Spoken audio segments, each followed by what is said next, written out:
Hello everyone, Spencer back here for another BFL Insight video. Today we'll be having the third episode. I'm joined by Captain Nate of the new team, the QUAKE. Nate, how did you acquire the rights to an expansion team? So I thought it was time for a change. So I'm the youngest captain in BFL history. How did you get the rights to the team? So basically, people said, you know what? You can take a team if you give Brendan and Kevin kids you can connect with. And I said, okay. And then I realized we can build the team up and we can rise. You say building your team and rising. Is that any more signings coming in? Yeah, we're looking to sign Craig. Craig is a elite force. Unknown free agent, and he's pretty far away. How is he going to attend some of these games? I don't know, I don't know.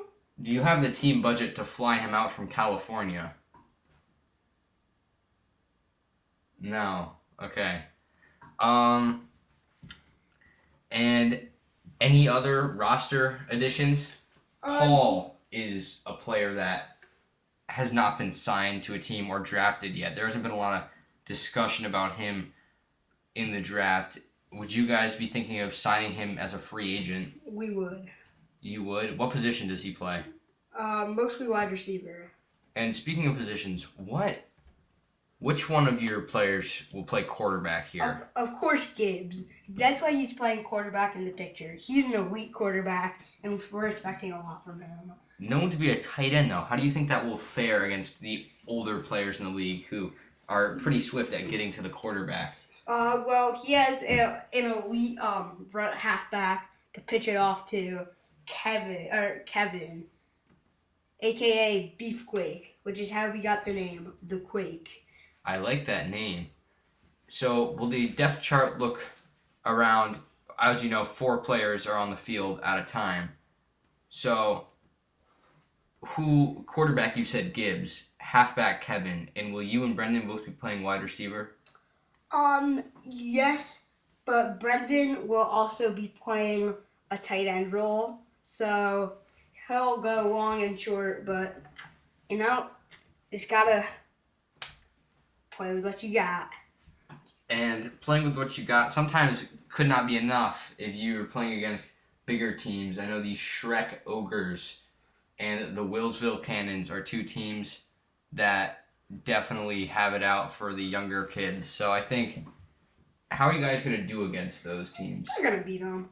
We have Brendan, an elite wide receiver, Gibbs, a quarterback who's rising, Kevin, the 2016 MVP, and myself, who, not to brag, yeah, I'm pretty good.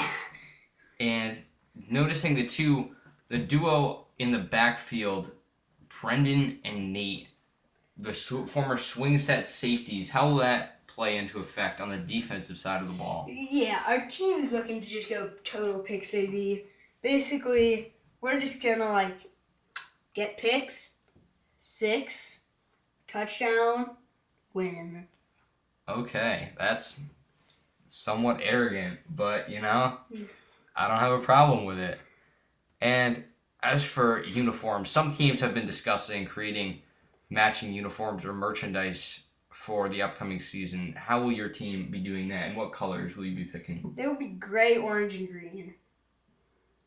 And are you guys going to do a whole lot of merchandise or not a whole lot? Of course we will. Link down in the description. Okay. The merch is just going to come at you. Who do you think is your most experienced player? Me, Brendan, and Kevin, we are just, we've been playing in the BFL for a while, and Gibbs has been playing on and off in the BFL, and Gibbs is taking off.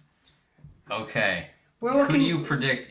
I've been praising Gibbs a lot. Do you think he'll win the MVP or an offensive award this year? It depends, but if Gibbs shows up like we expect him to, then yes. Good to hear. All right. Here you have it, folks. BFL Insight, the 3rd episode with Nate. The Quake are expected to make a good run into the playoffs. Quake according Nation. to Nate. Quake Nation. All right, catch you guys next time on BFL Insight.